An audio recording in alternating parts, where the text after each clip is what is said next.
Hello everyone, मोहित study IQ centre में आपका स्वागत है। आज हम सीडीपी से संबंधित जो है महत्वपूर्ण 30 क्वेश्चंस देखेंगे जो सीटेट जो है दिसंबर में होने वाले जो एग्ज़ाम्स में के लिए दृष्टि से महत्वपूर्ण होंगे। खास जो है सीटेट के जो नेक्स्ट एग्ज़ाम है जो दिसंबर में होगा उसको ध्यान में रख करके जो है ये क्वेश्चंस दिए गए हैं, इसलिए एक एक क्वेश्चंस आपके लिए महत्वपूर्ण है। अगर आप जो है सीटेट में हर बार फेल हो जा रहे हैं तो ये भी आपके लिए वीडियो महत्वपूर्ण है, क्योंकि हम आपको बताएंगे कि आपको जो है सीटेट में कैसे पास होना है और 120 प्लस टारगेट लेकर के हमें चलना है कि आपके 120 प्लस कैसे सीटेट में नंबर आ सकें। ठीक है, बहुत सिंपल है। सीटेट का पेपर निकालना इतना मुश्किल नहीं है जितना जो है आपको मतलब बताया जाता है या आपको बताया जाता है कि बहुत कठिन है, किस तरीके से आपको तैयारी करनी है, इसका पेड बैच लीजिए। इस तरीके का कोई ज़रूरत नहीं पड़ेगी, आपको कोई भी पेड बैच लेने की ज़रूरत नहीं, किसी का भी। ठीक है, आप सिर्फ जो है डेली पेपर सॉल्व करिए। मेरी बात को गौर से समझिए, आपको करना क्या है। सीटेट के एग्ज़ाम्स के लिए आपको जो है सिर्फ केवल थ्योरी क्लास देखनी है जो हम आपको अपलोड करेंगे। हम जो वीडियोस अपलोड कर रहे हैं वो आप देखिए, उसका थ्योरी क्लास का जो है उसका नोट्स बनाइए, जितना हो सके नोट्स ज़रूर से ज़रूर बनाइए और कोशिश करिएगा नोट्स जो है वन लाइनर बनाने की कोशिश करिएगा। जो फैक्ट्स मैं बताऊं कि ये इंपॉर्टेंट है उस चीज़ को ज़रूर नोट कर लीजिएगा। नेक्स्ट जो है मैं सीडीपी से संबंधित जो है या सीटेट से संबंधित, ईवीएस से संबंधित, मैथ पेडागोजी से संबंधित, हिंदी पेडागोजी से संबंधित जो है सभी चीज़ें जो है आपको यहाँ पे इस चैनल में आपको डेली वीडियोस मिलेंगे, पेपर्स मिलेंगे। डेली आपको पेपर्स में कराऊंगा। हर दिन जो है एक पेपर अपलोड करता हूँ, वो आपको एक पेपर करना है। मुश्किल से 30 से 35 मिनट का वीडियो होता है, मैक्सिमम 30 से 35 मिनट आपको केवल अपना टाइम देना है और उस वीडियो से रिलेटेड आपको जो है जो भी क्वेश्चंस आपको लगता है ये हार्ड है उसका स्क्रीनशॉट लीजिए और समय समय रहते हुए जब फ़ोन आप देखते हैं तो उसमें स्क्रीनशॉट भी देखते रहिए। इस तरीके से आपको तैयारी करनी होगी।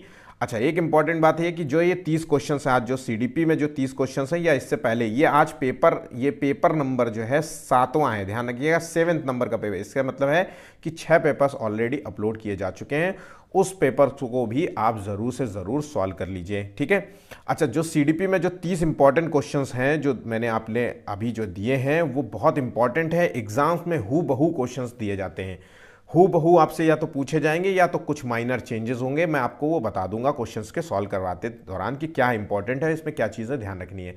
इसलिए सारी चीज़ों को ध्यान में रख करके पेपर सॉल्व करिए। बस पेपर ज़रूर से ज़रूर सॉल्व करिए, जितना हो सके जहां से आपको पेपर मिले बस पेपर सॉल्व करते जाइए।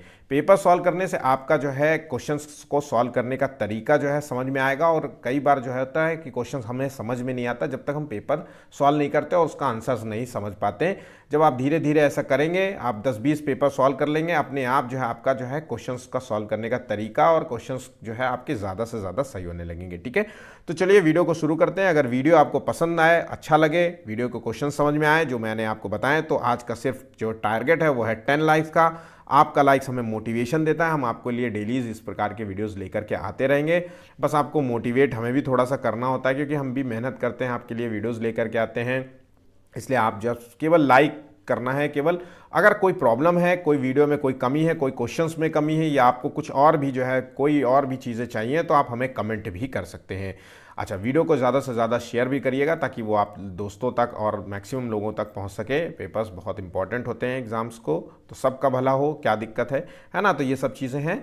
और चैनल को सब्सक्राइब कर लीजिएगा ताकि जो है वीडियोस अपलोड हो तो आपको नोटिफिकेशन मिल जाए और आपको जो है आप बाद में भी वो वीडियो देख सकते हैं। ठीक है, तो चलिए शुरू करते हैं वीडियो को, देखते हैं क्या क्या क्वेश्चंस हैं जो एग्जाम्स में क्या पूछे जाते हैं। देखिए, पहला क्वेश्चन है, ये क्वेश्चंस जो है आपके लिए अक्सर एग्जाम्स में पूछा जाता है, वृद्धि और विकास। ये मैंने टॉपिक पूरा एक टॉपिक है, वृद्धि और विकास एक टॉपिक है जिस पर ऑलरेडी मैंने एक वीडियो अपलोड किया है। बहुत छोटा वीडियो है, कम से कम 30-35 मिनट का, 40 मिनट का वीडियो होगा। वो थ्योरी वीडियो है, उसको देख लेंगे। आपको कभी भी जीवन में एक भी क्वेश्चन आपका वृद्धि और विकास से संबंध में कोई भी क्वेश्चन गलत नहीं होगा, तो ये ध्यान रखिएगा। तो चलिए शुरू करते हैं।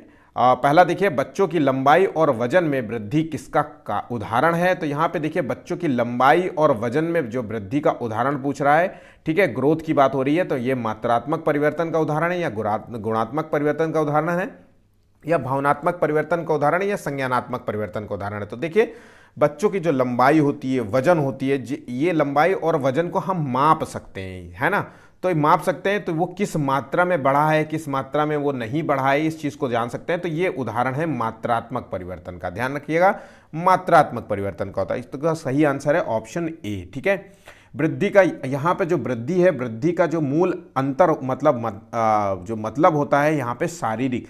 देखिए वृद्धि और विकास में अंतर होता है। वृद्धि का ज़्यादातर संबंध जो है उसके शारीरिक विकास से, याद रखिएगा, वृद्धि का संबंध है उसके शारीरिक विकास से, ठीक है। और जब हम बात करते हैं कि डेवलपमेंट का जब बात करते हैं तो डेवलपमेंट की परिभाषा थोड़ी सी एक्सपैंड हो जाती है, ज़्यादा बड़ी होती है।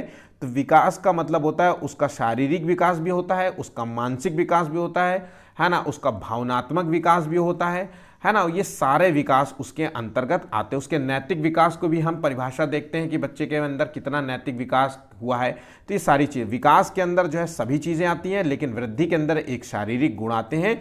तो शारीरिक मात्रात्मक रूप से हम चीज़ों को देखते हैं कि लंबाई और वजन में कितनी बढ़ी हुई है। तो आंसर यहाँ पे ए होगा, बिल्कुल सिंपल सा है। आप शारीरिक और विकास को 3-4 भागों में बांट लीजिए, इस तरीके से आप चीज़ों को ध्यान रख सकते हैं, ठीक है। चलिए अगला क्वेश्चन देखिए, आनुवांशिकता को जो है कैसी सामाजिक संरचना माना जाता है। देखिए ये क्वेश्चन बहुत इंपॉर्टेंट भी है और कई बच्चे इस क्वेश्चन को गलत कर रहे होंगे।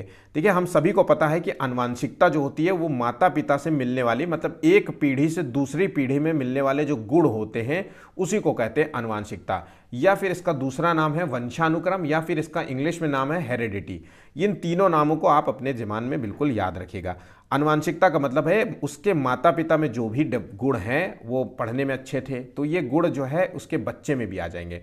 खेलने में अच्छे थे तो ये गुण उसके बच्चे में आ जाएंगे। शारीरिक रूप से बहुत मजबूत थे, बलिष्ठ थे, 6 फुट की हाइट थी, 6.5 फुट की हाइट थी, तो ये गुण जो है उसके बच्चे में भी आ सकते हैं, ठीक है। ज़्यादातर चांसेस होते हैं कि ये गुण उस माता पिता से मिलने वाले ये गुण जरूर से, जैसे देखिए पंजाबी लोगों की हाइट जो है हष्ट पुष्ट होते हैं, उनका जो है शारीरिक जो है बनावट की अलग होती है ना। तो ये गुण जो होते हैं उसको माता पिता से मिलते हैं। वहीं पे जो है पहाड़ी लोग होते हैं, उनके जो है उनकी शारीरिक बनावट डिफरेंट होती है, और जो एक मैदानी इलाकों में रहते हैं उसकी बनावट अलग होती है। तो यहाँ पे चीज़ें समझ गए होंगे कि आनुवांशिकता का मतलब क्या है। अब आनुवांशिकताओं को जो है हम किस सामाजिक संरचना में हम रखते हैं, प्राथमिक, द्वितीयक या गतिमान या स्थिर संरचना। देखिए तो देखिए इसका जो सही आंसर है, आनुवांशिकता को हम एक स्थिर संरचना मानते हैं, क्योंकि आनुवांशिकता में क्या होता है, माता पिता से एक पीढ़ी से, मतलब माता पिता से मिलने वाले जो गुण होते हैं वो उसके बच्चों में जाते हैं। तो मतलब कह सकते हैं कि एक पीढ़ी से दूसरी पीढ़ी में जाने वाले जो गुण होते हैं वो होते हैं, और जो गुण होते हैं इनको हम बदल नहीं सकते, इसकी जेनेटिक संरचना को हम बदल नहीं सकते। तो इस तरीके से हम कह सकते हैं कि ये स्थिर संरचना है, याद रखिएगा, एक स्थिर संरचना है। तो ऑप्शन यहाँ पे डी बिल्कुल सही होगा, ठीक है। और ये क्वेश्चन इंपॉर्टेंट है, एग्जाम में बिल्कुल हूबहू आपसे बिल्कुल जिस तरीके से आपसे क्वेश्चन दिया गया है उसी तरीके से ये पूछा जाता है, ठीक है। चलिए अगला क्वेश्चन देखते हैं। बच्चों के बौद्धिक विकास के 4 सुस्पष्ट स्तरों को पहचाना गया था। तो देखिए यहाँ पे बौद्धिक विकास के 4 स्पष्ट स्तरों को पहचानने की बात हो रही है। मैंने ऑलरेडी जो है यहाँ पे इससे संबंध में वीडियो अपलोड किया है, वो वीडियो आपको देखना होगा। तो देखिए 4 स्पष्ट स्तरों को जो है बताया गया, 4 लेवल बताए गए थे बच्चे के जो है बौद्धिक विकास, मतलब उसके संज्ञानात्मक विकास की बात हो रही है। संज्ञानात्मक विकास का मतलब होता है कॉग्निटिव डेवलपमेंट, मतलब हम कह सकते हैं कि बच्चे का जो है जो संज्ञानात्मक विकास होता है, बौद्धिक विकास होता है, वो किस जो है स्तर कैसे कैसे होता है, किस एज में क्या होगा। तो ये जो है इन्होंने किसने डिफाइन किया था, तो ये डिफाइन किया था पियाजे ने। बिल्कुल सिंपल सा आंसर है। 4 जो है इन्होंने जो है 4 इसको जो है मतलब स्तर में जो है डिवाइड किया था।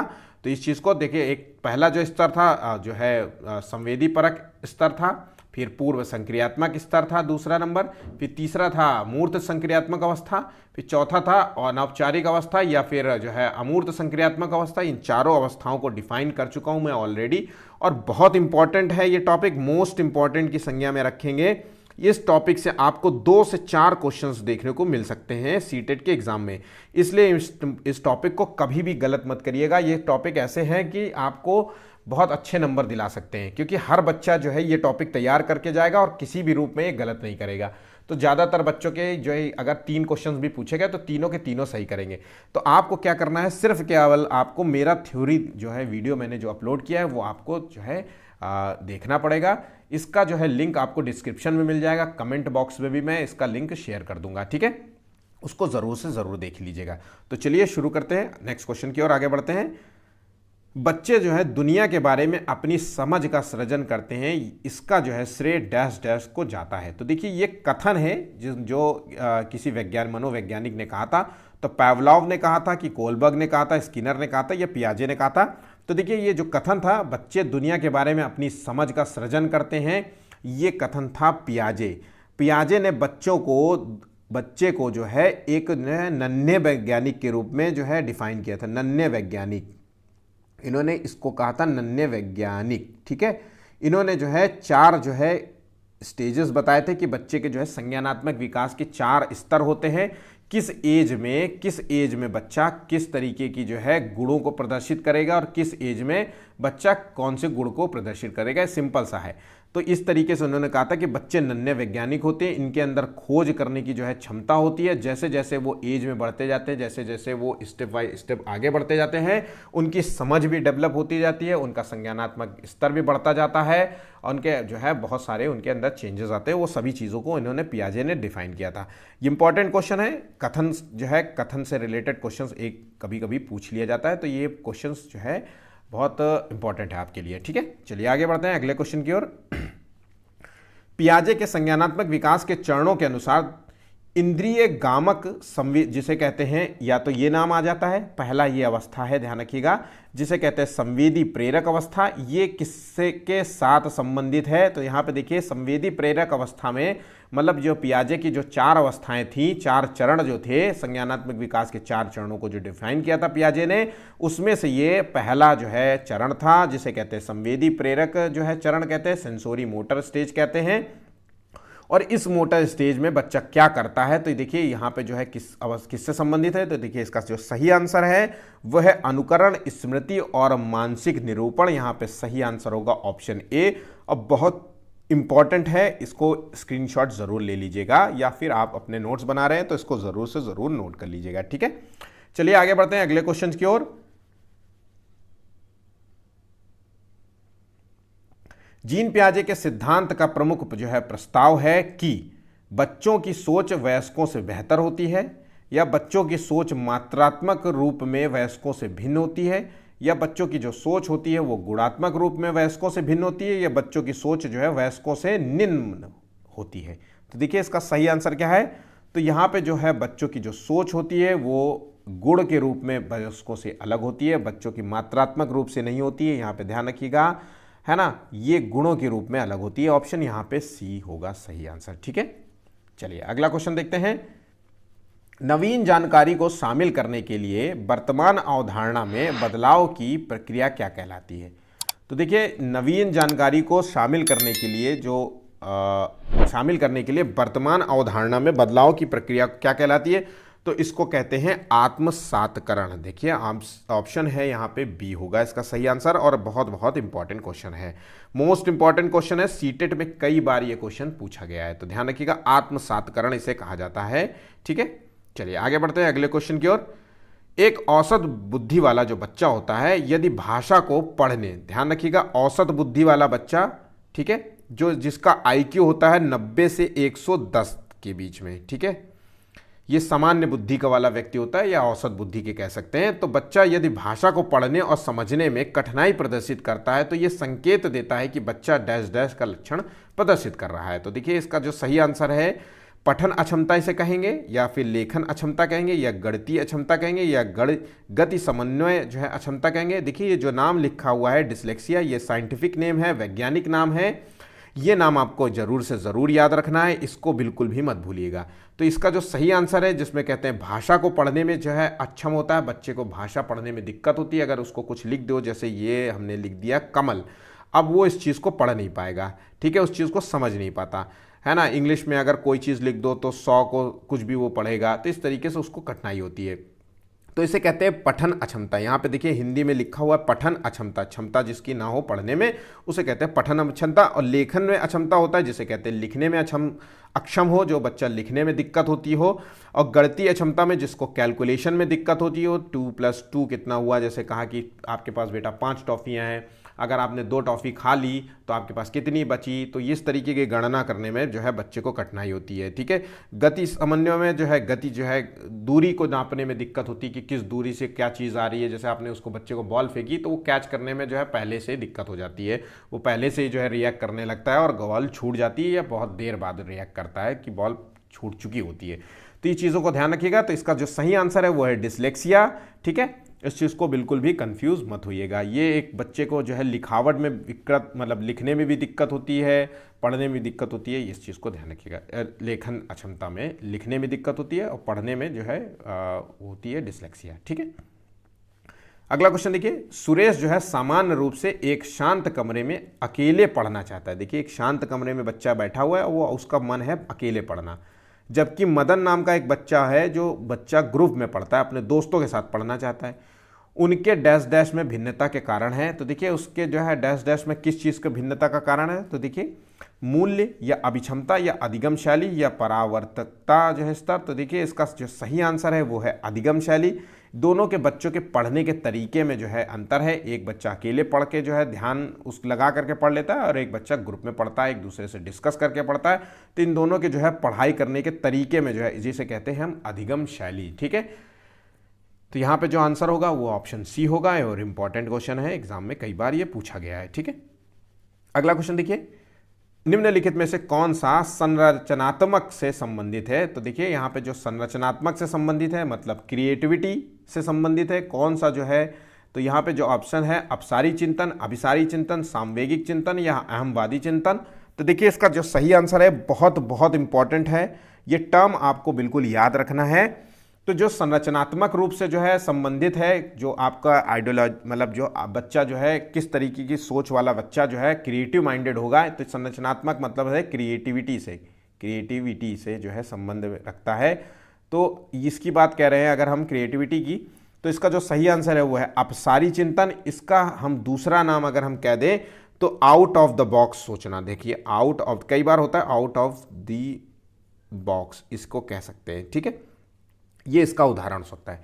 तो कई बार होता है ना, आप एक टीचर ने आपको कोई जो है प्रश्न पूछा, आपसे कोई प्रश्न पूछा या आपको कोई प्रश्न दिया, तो उसका जो है सॉल्यूशन चाहता है टीचर कि आप उसको एक जो है कई प्रकार से उसको सॉल्यूशन दीजिए, या फिर वो नहीं चाहता कि रोज़मर्रा की तरह जो सब लोग आंसर देते हैं वैसा नहीं, उसका थोड़ा सा एक नया क्रिएटिव आंसर देने का प्रयास। तो इसलिए हमेशा कहता है ना, आउट ऑफ द बॉक्स, थोड़ा बाहर निकल के सोचने की कोशिश करो, थोड़ा जोर लगाओ, दिमाग में जोर लगाओ, समझ में आ जाएगा कि क्या इसका और क्या आंसर हो सकता है ना। जैसे अगर मैं आपसे पूछूं कि पर्यावरण को नुकसान पहुंचाने वाले कारक कौन से हैं, तो आप कहेंगे कि जो है सबसे ज़्यादा पर्यावरण को नुकसान पहुंचाता है हमारा जो है कार से निकला हुआ धुआं।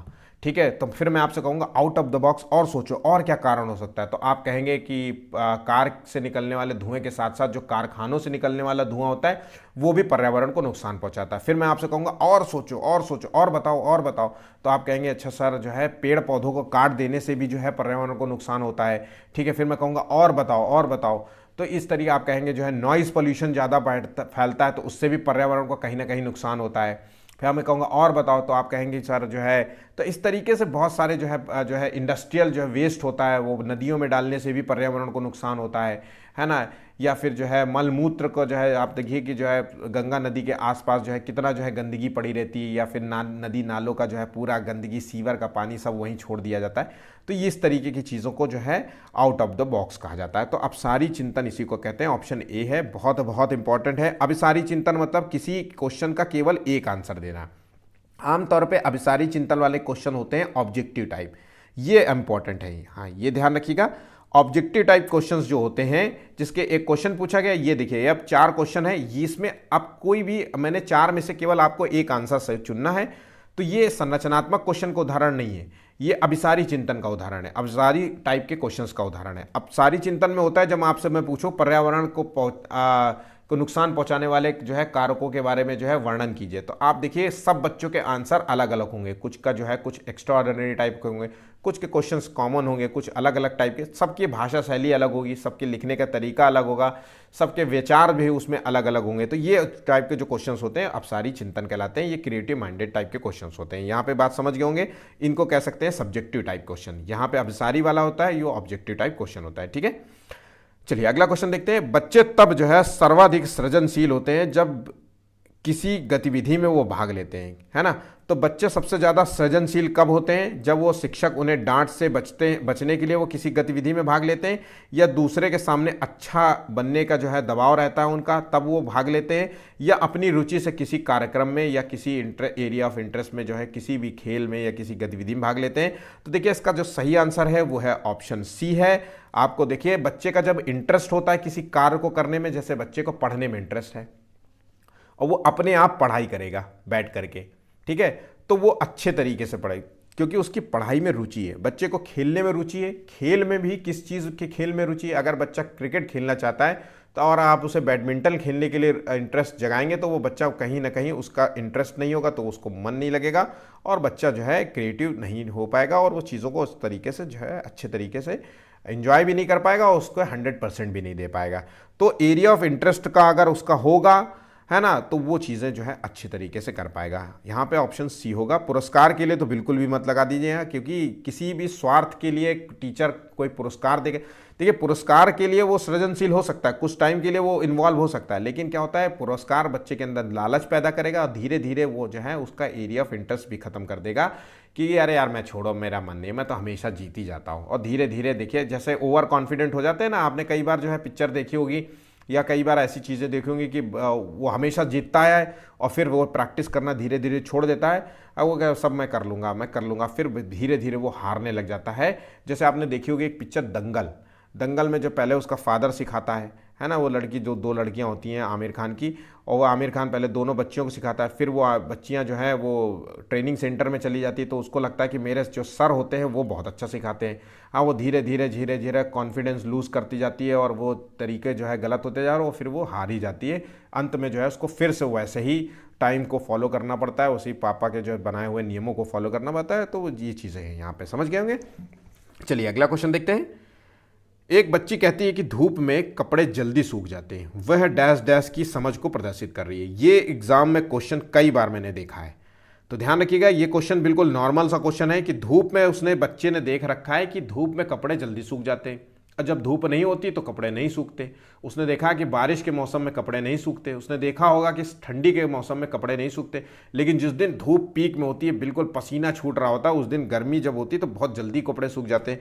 तो ये प्रतीकात्मक विचार नहीं है, या अहम केंद्रित विचार है, या कारण का जो है विचार कह सकते हैं, या विपर्य जो है चिंतन कहते हैं। तो देखिए ये संबंध है इसका कार्य और कारण, उसको पता चल गया है कि किस कार्य की वजह से जो है, किस कारण की वजह से कौन सा कार्य हो रहा है। तो धूप की वजह से जो है मतलब कपड़े उसके जल्दी सूख जा रहे हैं, ये कार्य और कारण से संबंध रखता है। ऑप्शन यहाँ पे सी बिल्कुल सही होगा, ठीक है।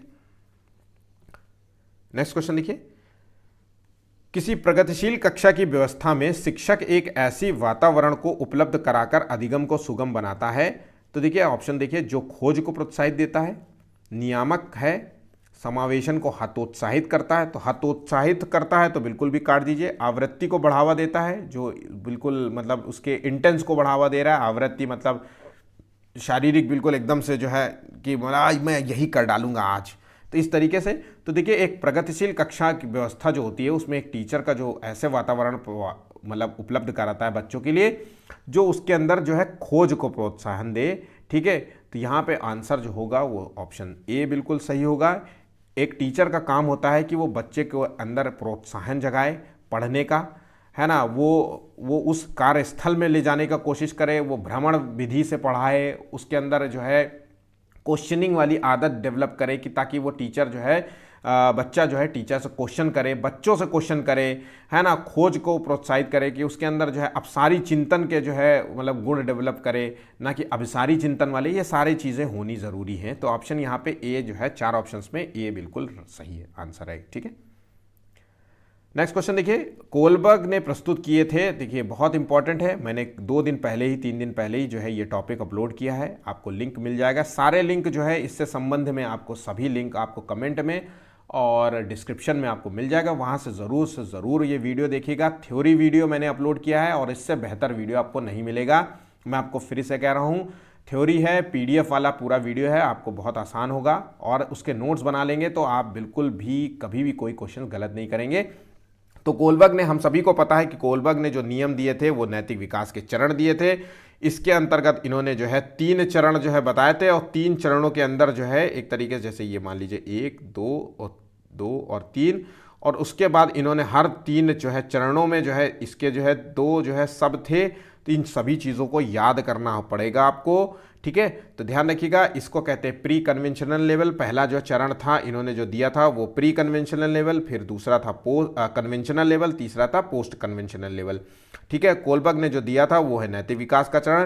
ध्यान रखिएगा, प्री कन्वेंशनल लेवल में जो है नैतिकता जो है बच्चे के अंदर जो नैतिकता का विकास होता है वो बाहर से होता है, मतलब उसके माता पिता, उसके परिवार, उसके सगे संबंधी लोगों के द्वारा जो नैतिकता उसको दी जाती है उसी से वो नैतिकता ग्रहण करता है। बच्चे की स्वयं, इसके एक तरीके से कह सकते हैं कि बच्चे के अंदर जो है नैतिकता की अनुपस्थिति होती है, नैतिक वो बच्चा उस एज में नहीं होता है। ठीक है, अच्छा, बच्चे के अंदर जो है नैतिक विकास आंतरिक कारणों से होती है, वो स्वयं से जो है नैतिकता सोचने लगता है, तार्किक होने लगता है, वो नैतिक विचार करने लगता है। तो ये है तीसरे नंबर पर जो है जिसे कहते हैं पोस्ट कन्वेंशनल लेवल। तो यह ध्यान रखिएगा, ये इंपॉर्टेंट क्वेश्चन था इसलिए मैंने आपको यहाँ पे बता दिया, बाकी आपको वो वीडियो आपको देखना पड़ेगा। ठीक है, चलिए आगे बढ़ते हैं अगला क्वेश्चन की ओर। हार्वर्ड गार्डनर का बुद्धि का सिद्धांत जो है डैश डैश पर बल देता है। तो हम सभी को पता है कि हार्वर्ड गार्डनर ने कौन सा सिद्धांत दिया था, तो ये याद रखिएगा, हार्वर्ड गार्डनर ने मल्टीपल इंटेलिजेंस का सिद्धांत दिया था। आपको याद करने का तरीका मैं बताऊं तो देखिए, गार्डनर का मतलब है गार्डन, और गार्डन में जो है मल्टीपल टाइप के पेड्स होते हैं, मल्टीपल फ्लावर्स होते हैं, मल्टीपल पेड़ होते हैं। तो गार्डनर होता है जो माली, एक तरीके गार्डनर है, गार्डन और गार्डनर ऐसे समझ लीजिए। तो गार्डनर होता है जो पेड़ पौधों को काटता है, छटाई करता है, तो उसको मल्टीपल टाइप के जो है पेड़ों को छटाई करनी पड़ती है। तो इसी को कहते हैं मल्टीपल इंटेलिजेंस। यहाँ पे बुद्धि है तो मल्टीपल इंटेलिजेंस याद रखिएगा। तो गार्डनर ने दिया था मल्टीपल इंटेलिजेंस का सिद्धांत। इसके अंतर्गत जो है क्या बताया था कि देखिए इसका जो सही आंसर क्या है, पहले ये बात समझ लीजिए। तो देखिए इसका जो सही आंसर है ऑप्शन यहाँ पे डी होगा। गार्डनर ने जो है उन्होंने बताया था कि एक जो बुद्धि जो है कोई एक प्रकार की नहीं हो सकती, कई प्रकार की हो सकती है, जिसमें जो है कई प्रकार की बुद्धियाँ होती है, और उस तरीके की बुद्धि जो है का गुण होना चाहिए। तो जैसे कि उन्होंने जो 8 प्रकार की बुद्धि को डिफाइन किया था, जैसे कहा था कि जो है जिसके अंदर म्यूजिकल इंटेलिजेंस होगा तो वो म्यूजिक में अच्छा होगा, जिसके अंदर का जो है भाषाई जो है बुद्धि अच्छी होगी तो वो लेखक होगा, उसके अंदर भाषाई बुद्धि होगी। किसी के अंदर मैथमेटिकल जो है गणनाओं को समझने की बुद्धि होगी, किसी के अंदर जो है खाली स्थान को समझने की, जो है आर्किटेक्ट होते हैं उनको समझने की बुद्धि होगी, है ना। तो इस तरीके के जो है चीज़ों को उन्होंने डिफाइन किया था। ठीक है, हार्वर्ड गार्डनर ने प्रत्येक व्यक्ति की विलक्षण योग्यताओं को इन्होंने जो है डिफाइन किया था। ठीक है, ऑप्शन यहाँ पे डी बिल्कुल सही होगा। अगला क्वेश्चन देखिए, इनमें से कौन सी विशेषता जो है प्रतिभाशाली बच्चों की नहीं है। तो यहाँ पे जो विशेषता प्रतिभाशाली बच्चों की नहीं है, तो देखिए उच्चतम श्रेणी की मानसिक प्रतिक्रियाएं। तो प्रतिभाशाली जो बच्चा होगा, जो अच्छा होगा, पढ़ने में अच्छा होगा, प्रतिभाशाली मतलब जो पढ़ाई में अच्छा होगा, जिसका आईक्यू जो है बहुत अच्छा होगा। आईक्यू समझ लीजिए, प्रतिभाशाली बच्चे का मतलब है आईक्यू है 120 के अप्रॉक्स, 120 प्लस ही रख लीजिए उसको, है ना। तो ऐसा बच्चा जो है उच्च श्रेणी की मानसिक प्रतिक्रियाएं जो है व्यक्त करता होगा, योग्यताएं हो व्यक्त करता होगा, क्वेश्चंस को बहुत अच्छी तरीके से सॉल्व कर लेता होगा, जल्दी सॉल्व कर लेता होगा, अपसारी चिंतन वाला होगा। ये सारे गुण प्रतिभाशाली बच्चे की। उच्च आत्म क्षमता जो है प्रदर्शित करने वाला होगा, निम्न औसतीय मानसिक प्रतिक्रियाएं व्यक्त करने वाला होगा। तो यहाँ पे जो है आंसर बिल्कुल गलत है, प्रतिभाशाली बच्चे की नहीं है, ये कमजोर बच्चे का उदाहरण होता है। ठीक है, ऑप्शन यहाँ पे सी बिल्कुल सही होगा। चलिए ध्यान रखिएगा, अगला क्वेश्चन देखिए, राष्ट्रीय पाठ्य चर्चा की रूपरेखा 2005 के अनुसार शिक्षक की भूमिका है। तो देखिए यहाँ पे जो है एक एनसीएफ है जिसमें राष्ट्रीय पाठ्य चर्चा से संबंध में एक क्वेश्चन कभी कभी पूछ लेते हैं। ज़्यादा इंपॉर्टेंट टॉपिक भी नहीं है लेकिन आपको पढ़ना पड़ेगा। तो देखिए यहाँ पे जो एक टीचर की भूमिका होती है वो है सत्तावादी। वो बिल्कुल जो है बच्चों पे जो है मतलब चढ़ाई करने जैसा होता है कि यही पढ़ना है, यही करना है, क्वेश्चन पूछा तो मार पड़ेगी, इस तरीके का है। अधिनायकीय या अनुमति परक होता है कि बात बात पे ना कर देने वाला है, नहीं क्वेश्चन पूछना है किसी को, जो मैंने बोला है वही पढ़ के आओ। या सुविधादाता की तरह है। तो देखिए आंसर है ऑप्शन डी, बच्चे को जो है सुविधाएं। एक टीचर का काम होता है कि बच्चे को जब तक तैयार ना हो जाए, वो जब तक उसको याद ना हो या जब तक वो अच्छे से समझ ना जाए तब तक उसको समझाना है, उसको समझाना है, उसको तरीके, अगर उसको तब भी नहीं समझ आ रहा तो नए तरीके का यूज़ करना होगा। और भी बहुत सारे तरीके होगा शिक्षण तकनीक में, जैसे देखने और सुनने वाली सामग्रियों का प्रयोग कर सकते हैं, भ्रमण विधि का प्रयोग कर सकते हैं, चित्र के द्वारा हम बच्चों को समझाने का प्रयास कर सकते हैं, है ना। बच्चों को एक दूसरे से कम्युनिकेट करने के लिए बोल सकते हैं, तो एक दूसरे को पढ़ाने के लिए बोल सकते हैं। इस तरीके से बहुत सारी विधियों का यूज़ करके हम जो है मतलब बच्चों को पढ़ा सकते हैं। तो ये एक टीचर की भूमिका जो होती है वो सुविधा दाता के तौर पे होती है। ठीक है, चलिए अगला क्वेश्चन देखिए। कक्षा में एक बच्चा जो है मजबूत मौखिक कौशल जो है दिखाता है, ठीक है, लेकिन तार्किक तर्क के साथ संघर्ष करता है। मतलब वो बतियाने में बहुत अच्छा है, बोलने में बहुत अच्छा है, कम्युनिकेट करने में अच्छा है, लेकिन जब तार्किक तर्क की बात आती है तो उसमें थोड़ा सा दिक्कत होता है। तो गार्डनर के बहुभाषी सिद्धांत के अनुसार बच्चा जो है डैश डैश बुद्धि में श्रेष्ठ है, किस चीज़ में?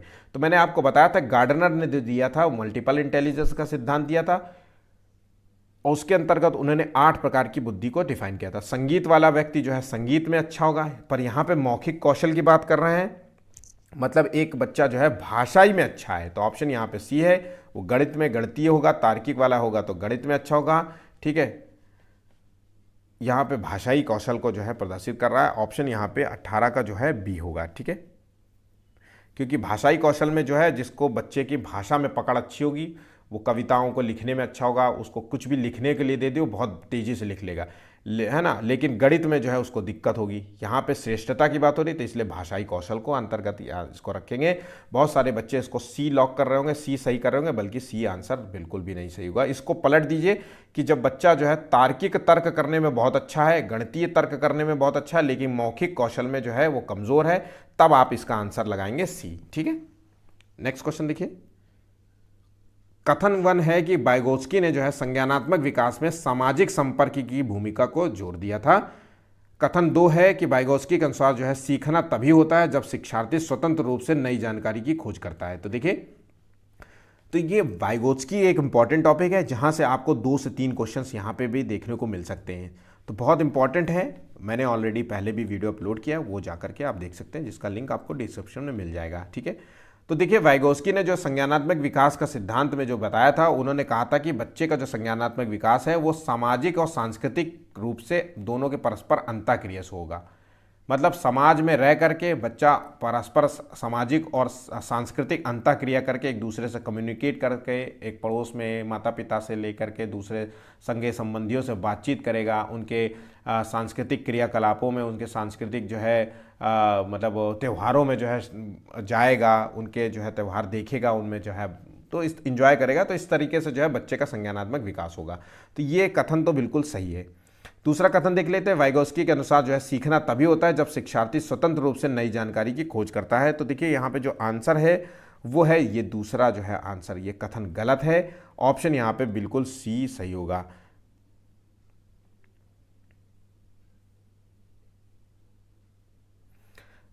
सीखना तभी होता है जब शिक्षार्थी स्वतंत्र रूप से नई जानकारी की खोज करता है। यहाँ पे ऐसा नहीं है। जेडपीडी जो होता है, जेडपीडी का संबंध है, यहाँ पे 3 जो चीज़ें हैं सीखने के संबंध में बताया था कि उन्होंने कहा था कि बच्चा स्वतंत्र रूप से क्या कर सकता है और बच्चा जो है मार्गदर्शन से क्या कर सकता है, इस चीज़ की जानकारी दी थी इन्होंने। ठीक है, तो जेडपीडी के रूप में उसे जो है डिफाइन किया था।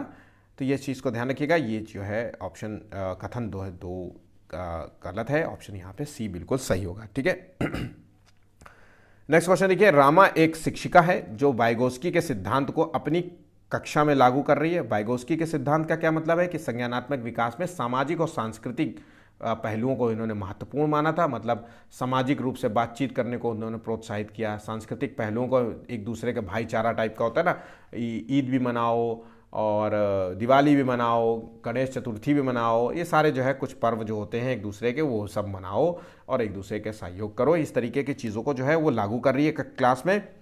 वो एक चुनौतीपूर्ण कार्य को पूरा करने के लिए अपने छात्रों के समूह में जो है कार्य करने के लिए नियुक्त करती है। कार्य के दौरान एक छात्र एक महत्वपूर्ण संकल्पना को समझने के लिए संघर्ष कर रहा है। रमा के लिए इस छात्र की मदद करने का सबसे प्रभावी तरीका क्या होगा?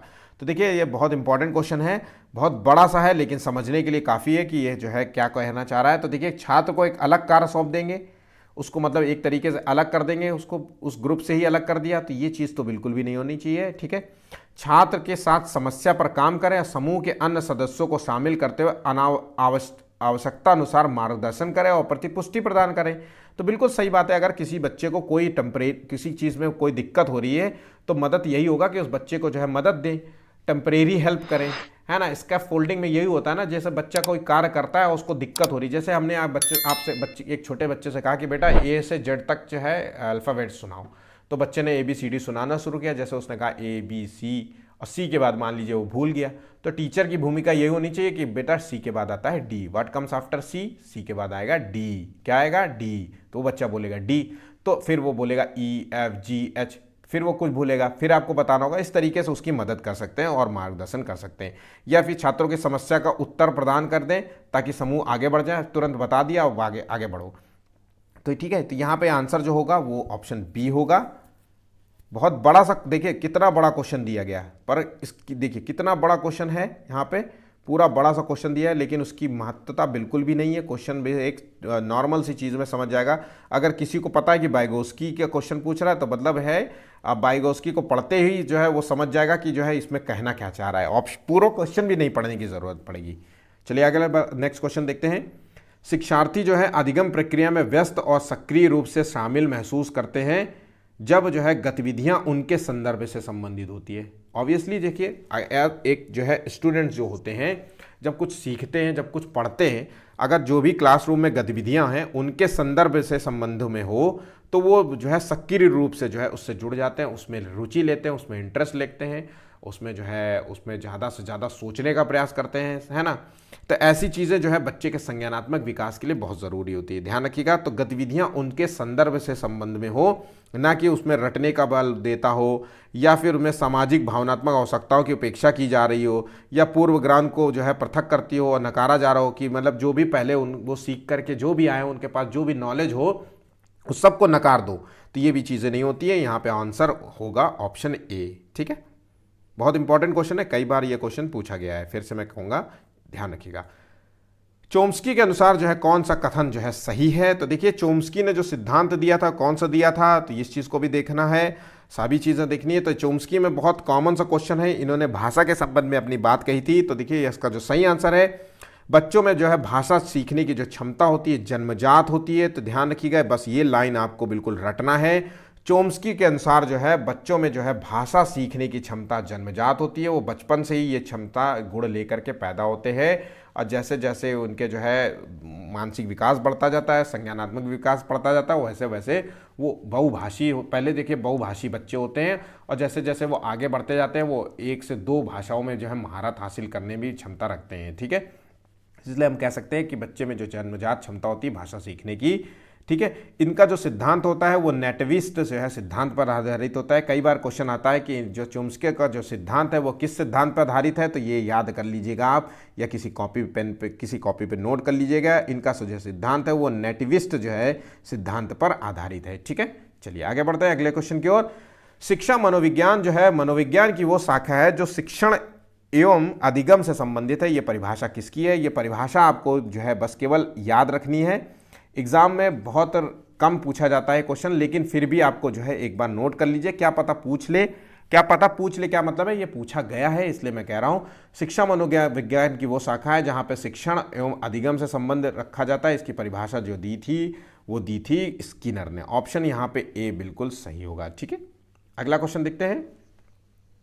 पियाजे की औपचारिक जो है संक्रियात्मक अवस्था किस आयु अवधि तक मानी जाती है। देखिए आयु अवधि से संबंध में क्वेश्चन आपसे पूछा जाता है। पियाजे ने जो है सिद्धांत दिया था संज्ञानात्मक विकास का सिद्धांत, जिसे कहते हैं कॉग्निटिव डेवलपमेंट का सिद्धांत जो है, डेवलपमेंट जो है।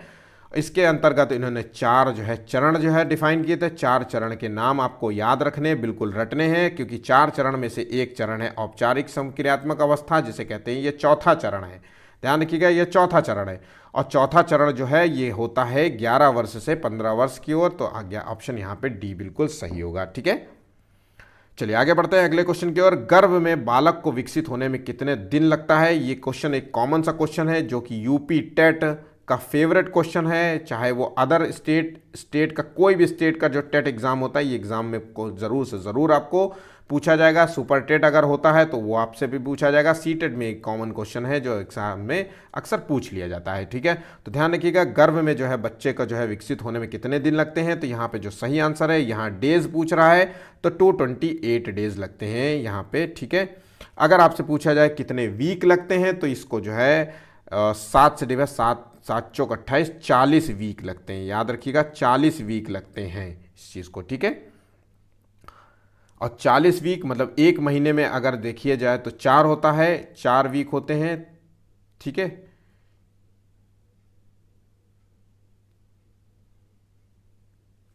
तो याद रखिएगा। चलिए आगे बढ़ते हैं अगले क्वेश्चन की ओर। बच्चे की बुद्धि लब्धि अगर 90 से 100 के बीच में है तो वो किस रूप में जो है बुद्धि के में डिफाइन करेंगे? तो देखिए इसका सही आंसर है सामान्य बुद्धि। 90 से 110 के बीच में सामान्य बुद्धि कहलाती है, ठीक है। याद रखिएगा ऑप्शन यहाँ पे ए होगा। इस ऐसे बच्चे की जो है आईक्यू जो है 110 190 की 90 से 110 के बीच में होती है, ठीक है। इंपॉर्टेंट क्वेश्चन है, एग्जाम में कॉमन क्वेश्चन है, बहुत पूछ लिया जाता है। निम्नलिखित में से कौन सा जो है कथन अभिप्रेरण और अधिगम के बीच संबंध का सबसे अच्छा वर्णन करता है? तो अधिगम अभिप्रेरण से स्वतंत्र है, या उच्च अभिप्रेरण से बेहतर शिक्षण परिणाम प्राप्त होते हैं, या अभिप्रेरण और अधिगम असंबंधित प्रक्रियाएं हैं, ये केवल बाह्य अभिप्रेरण ही अधिगम को प्रभावित करती है। तो देखिए यहाँ पे जो सही आंसर है वो है, देखिए केवल शब्द का इस्तेमाल कभी भी क्वेश्चन में पूछ ले, समझ लीजिए ये ऑप्शन ही गलत होगा। याद रखिए अगर सारे ऑप्शन सही हो और केवल केवल हो, आपसे पूछा जाए इनमें से कौन सा आंसर गलत है, तब तो ये तुरंत लगा दीजिएगा। ध्यान रखिएगा कीवर्ड वाला मैंने आपको वीडियो जो अपलोड किया था बहुत फ़ायदा पहुंचाया था बच्चों को, उसमें कमेंट बहुत सारे आए थे, सबसे ज़्यादा कमेंट उसी में मिले थे। मैंने कई बार वो अपलोड कर चुका हूँ ये वीडियो, तो ध्यान रखिएगा वो कीवर्ड वाले क्वेश्चन आपको ज़रूर से ज़रूर वीडियो देख लेना है। हालांकि जब दिसंबर का जो एग्ज़ाम होगा उससे पहले मैं कीवर्ड फिर से आपको एक बार करा दूंगा। तो जो इसका सही आंसर है वो है ऑप्शन बी होगा, उच्च अभिप्रेरण से बेहतर शिक्षण परिणाम प्राप्त होते हैं। अभिप्रेरण का मतलब है जब हम बच्चे को, अभिप्रेरण का मतलब होता है मोटिवेशन, जब हम बच्चे को मोटिवेशन देने की कोशिश करते हैं तो उससे क्या होता है कि अच्छा परिणाम होता है, बच्चा पढ़ने में रुचि दिखाता है। बात पे उसको देखिए ध्यान रखिएगा इस चीज़ को, हमने एक बार मोटिवेट किया, बच्चा जो है उसमें इंटरेस्ट लेने लगा, चीज़ों को इंटरेस्ट लेकर के पढ़ने लगा, तो उससे जो है एक अच्छा परिणाम होगा। लेकिन मुझे घड़ी घड़ी बात पे जो है हर वक्त जो है उसको मोटिवेशन देना पड़े, है ना, तो वो चीज़ें बच्चे को कहीं ना कहीं लाभ बिल्कुल नहीं पहुंचाएंगी, उससे कोई फ़ायदा नहीं होगा। तो ध्यान रखिएगा उच्च अभिप्रेरण से बेहतर शिक्षण परिणाम प्राप्त तो होते हैं, लेकिन बात पे अगर अब जैसे बात पे हम पुरस्कार देने लगे तो बच्चे को जो है एक बार पुरस्कार दे करके हम कुछ जो है बच्चे को एक मोटिवेशन दे सकते हैं, लेकिन बात पे अगर मोटिवेशन देंगे कि देखो बेटा पढ़ोगे तो हम टॉफ़ी देंगे, देखो बेटा चॉकलेट खाओगे तो पढ़ोगे तो हम टॉफ़ी देंगे, ये पढ़ाई करोगे तो खाएं, तो धीरे धीरे वो जो है बच्चा काहिल हो जाता है और बड़ा चिड़चिड़ा टाइप के होने लगेगा जब आप नहीं करोगे उसके लिए, है ना। जब आप कहोगे नहीं हम नहीं बनाएंगे आपके लिए, पढ़ना हो तो पढ़ो, तो वो बड़ा चिड़चिड़ा होगा इस तरीके के। तो आपको बच्चे को ज़्यादा जो है लालच वाली प्रवृत्ति जो है उसके अंदर डेवलप नहीं करनी है, ठीक है, इस चीज़ को ध्यान रखिएगा। नेक्स्ट क्वेश्चन देखिए, कथन है कि कोलबर्ग के नैतिक विकास के सिद्धांत में कहा गया है कि नैतिक जो है तर्क जो है शक्ति चरणों में विकसित होती है। तो मैंने आपको पहले भी बताया कि कोलबर्ग ने जो सिद्धांत दिया था, नैतिक विकास का सिद्धांत दिया था, इसके अंतर्गत उन्होंने 3 चरण दिए थे, 3 चरण दिए थे, और 3 चरणों के अंतर्गत जो है हर जो है चरण में जो है 2 जो है इन्होंने एक तरीके से 3 लेवल दिए थे, और 3 लेवल में हर लेवल में 2 चरण हैं।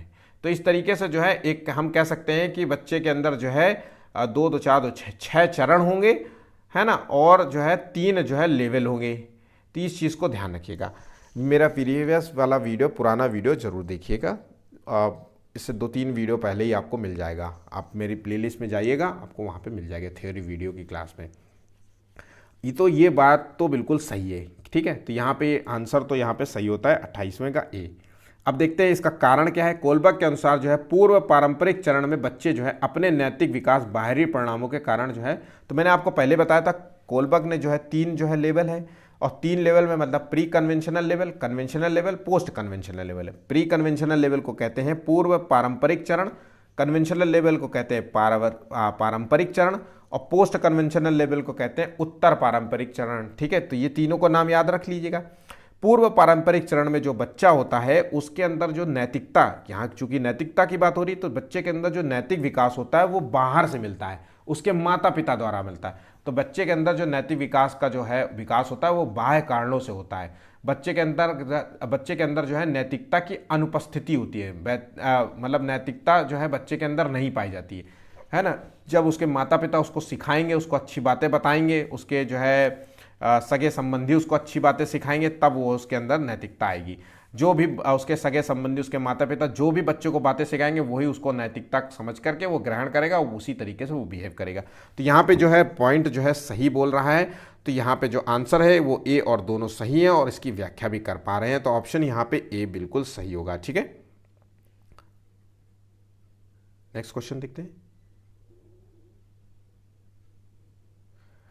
वाइगोत्स्की के अनुसार जो है संज्ञानात्मक विकास निम्न पर निर्भर होता है। तो यहाँ पे मैंने आपको बताया था कि वाइगोत्स्की ने जो है संज्ञानात्मक विकास के सिद्धांत में जो है इन्होंने कहा था कि सामाजिक और सांस्कृतिक रूप से बच्चे का जो संज्ञानात्मक विकास होता है, इन्होंने जो है समाज और संस्कृति को सबसे महत्वपूर्ण माना है बच्चे के संज्ञानात्मक विकास में। बस ये दो लाइन आपको याद रखना है, समाज और संस्कृति, इन दो को इन्होंने बहुत इंपॉर्टेंट समझा है बच्चे के संज्ञानात्मक विकास। संज्ञानात्मक विकास का मतलब है बच्चे के बौद्धिक विकास। ठीक है, अब देखिए यहाँ पे मानसिक परिपक्वता, शारीरिक परिपक्वता, अनुवांशिकीय और सामाजिक अंतःक्रिया। समाज है, सामाजिक अंतःक्रिया को मतलब समाज में उठेगा बैठेगा, लोगों के साथ बातचीत करेगा, खेल की भावना, खेल में जो है सामाजिक जो है रूप से जो है चीज़ें जो है प्रदर्शित करेगा, एक दूसरे के संस्कृति जो है क्रियाकलापों में भाग लेगा। तो यहाँ पे जो आंसर होगा ऑप्शन डी बिल्कुल राइट होगा। ठीक है, नेक्स्ट क्वेश्चन देखिए, अधिगम वक्र में पठार जो है बनता है परिपक्वता के कारण, अभिप्रेरणा के कारण, थकान के कारण। तो अधिगम जो है अगर हम कुछ सीख रहे हैं उसमें पठार मतलब रुकावट। तो हम जब जैसे मान लीजिए हमारा जो है ग्रोथ जो है इस तरीके से हो रही है और एक समय बाद जो है मान लीजिए ये हमारी ग्रोथ जो है, ये हमारी ग्रोथ है और ये हमारा जो है अधिगम है। मान लीजिए जो भी सीख रहे हैं तो हमारी ग्रोथ बढ़ती जा रही है, हम सीखते भी जा रहे हैं, ऐसे ऐसे भागते जा रहे हैं और मान लीजिए एक दिन धड़ाम से गिर रहे हैं या फिर हम धीरे धीरे गिरते जा रहे हैं। तो ये पठार जो है बनता है, ये रुकावट जो बन रही है ये किस कारण हो रही है? तो ये जो हो रही है वो थकान के कारण हो रही है, उस काम में अब रुचि नहीं ले रहा है, मान लीजिए वो इंटरेस्ट नहीं ले रहा है, वो किसी और काम में जो है इंटरेस्ट लेने लगा है, उस अधिगम जो भी सीख रहा था उसको छोड़ करके दूसरे काम में इंटरेस्ट है।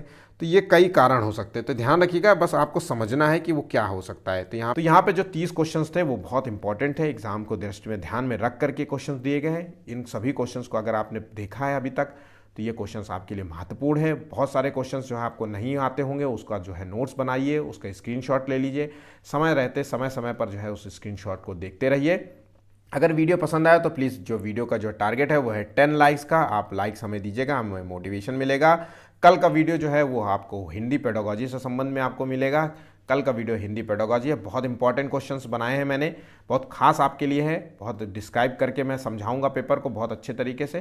तो वो पेपर जो है कल ज़रूर से ज़रूर देखिएगा। वीडियो को शेयर करना बिल्कुल मत भूलिएगा, चैनल को सब्सक्राइब कर लीजिए अगर आपने सब्सक्राइब नहीं किया है, क्योंकि आप उसका नोटिफिकेशन आपको आपके जो है चैनल पर आपको मिल जाएगा, ठीक है, आपकी यूट्यूब पर। तो यहाँ तक आपके लिए बस इतना ही है, बाकी कल वीडियो देखते हैं। आज के लिए बस इतना ही, धन्यवाद।